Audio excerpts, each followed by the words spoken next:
এবং গতকাল সেই সফরের বিস্তারিত ভারতের সাথে চুক্তি এবং সমঝোতা স্মারক স্বাক্ষরিত হয়েছে সে বিষয়ে গতকাল প্রধানমন্ত্রী বিস্তারিত প্রেস ব্রিফিংয়ের মাধ্যমে জাতির কাছে তুলে ধরেছেন।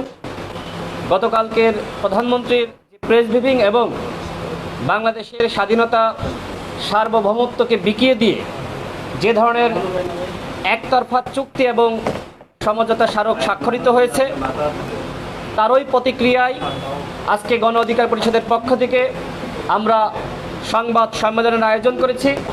আমাদের এই সংবাদ সম্মেলনে উপস্থিত আছেন গণ অধিকার পরিষদের সংগ্রামী সভাপতি ডাকসুর সাবেক ভিপি নুরুল হক নূর। আমাদের সাথে আরও গণ অধিকার পরিষদের অন্যান্য নেতৃবৃন্দ উপস্থিত আছেন। এই মুহূর্তে গণ অধিকার পরিষদের পক্ষ থেকে যে লিখিত বক্তব্য আপনাদের মাঝে সেই বক্তব্য পাঠ করছি। প্রিয় দেশবাসী, আসসালামু আলাইকুম। সম্প্রতি প্রধানমন্ত্রী শেখ হাসিনার দিল্লি সফরে ভারতের প্রধানমন্ত্রী নরেন্দ্র মোদী সরকারের সাথে 10টি চুক্তি ও সমঝোতা স্মারক, এর মধ্যে 2টি নতুন চুক্তি, 5টি সমঝোতা স্মারক এবং 3টি চুক্তি নবায়নের বিষয় রয়েছে। জনগণের সম্মতি ছাড়া দেশবিরোধী এই চুক্তি প্রত্যাখ্যান অধিকার পরিষদ। এই চুক্তির মাধ্যমে দেশের সার্বভৌমত্ব বিপন্ন হওয়ার আশঙ্কা রয়েছে। শেখ হাসিনা যতবার ভারত সফরে গিয়েছেন প্রতিবারই তিনি ভারতকে দিয়ে এসেছেন এবং খালি হাতে এসেছেন। যে কথা তিনি নিজেই বলেছেন, ভারতকে যা দিয়েছি ভারত আজীবন মনে রাখবে। বাংলাদেশের জনগণের মনে রাখার মতন কিছুই এখনই পর্যন্ত আনতে পারেননি।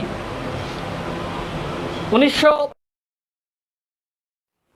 নেপাল এবং 1984 সালে ভুটানের সাথে বাংলাদেশের যে ট্রানজিট চুক্তি হয়েছিল সেক্ষেত্রে ভারতের ভূখণ্ড ব্যবহারের অনুমতি না পাওয়ায় সেই চুক্তি মূলত কার্যকর করা সম্ভবপর হয়নি। অথচ বাংলাদেশের ভূখণ্ড ব্যবহার করে নৌ সড়ক পথে অনেক আগে থেকেই ভারত অল্প ট্রানজিট সুবিধা ব্যবহার করে আসছে।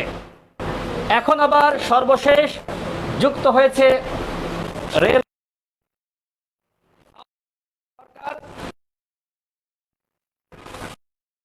নদীগুলোর পানি বণ্টনের চুক্তি, সীমান্তে হত্যা বন্ধ ইত্যাদি বিষয়ে চুক্তি করতে বারবার ব্যর্থ হয়েছে এবং 2008 সালে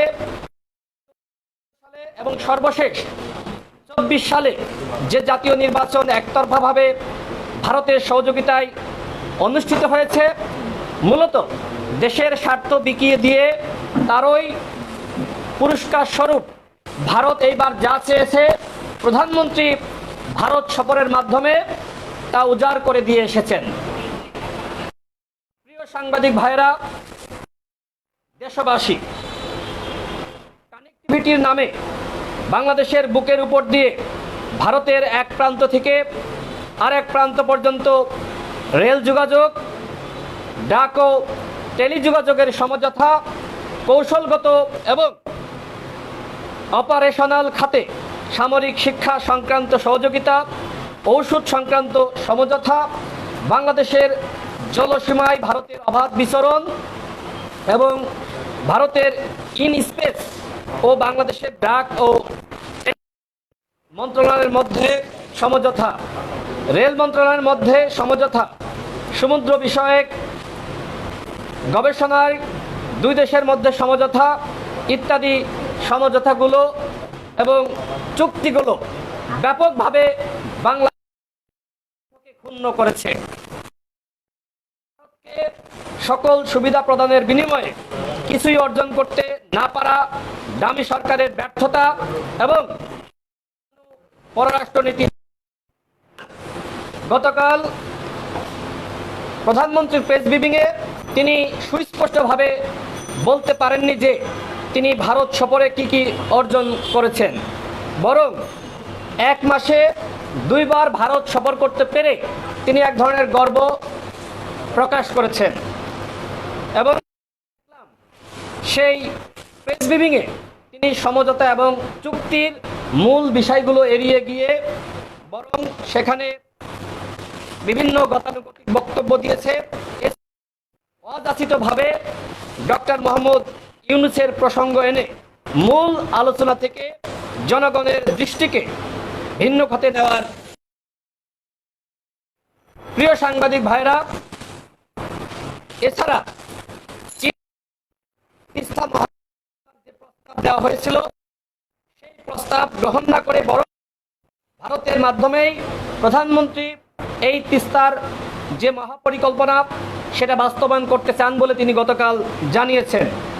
কিন্তু আমরা দেখতে পাচ্ছি গঙ্গার পানি বন্টনের যে চুক্তি, সেই চুক্তির যে নবায়ন এবং তিস্তা চুক্তির বাস্তবায়ন, এক্ষেত্রে পশ্চিমবঙ্গের মুখ্যমন্ত্রী মমতা বন্দ্যোপাধ্যায় এবং ভারতের প্রধানমন্ত্রী নরেন্দ্র মোদী সরকার বাংলাদেশের সাথে চোর পুলিশ খেলা খেলছে। একজন আরেকজনের উপরে দায় দিয়ে বাংলাদেশের স্বার্থকে হরণ করছে এবং এই চুক্তি বাস্তবায়নের ক্ষেত্রে, নবায়নের ক্ষেত্রে বিভিন্নভাবে কালক্ষেপণ করছে। প্রিয় সাংবাদিক ভাইরা, গতকাল প্রধানমন্ত্রী বলেছেন, আমরা কি চারিদিকে দরজা বন্ধ করে বসে থাকব? তিনি বলেছেন, আপনারা ইউরোপের দিকে তাকান, সেখানে কোনো বর্ডার নাই।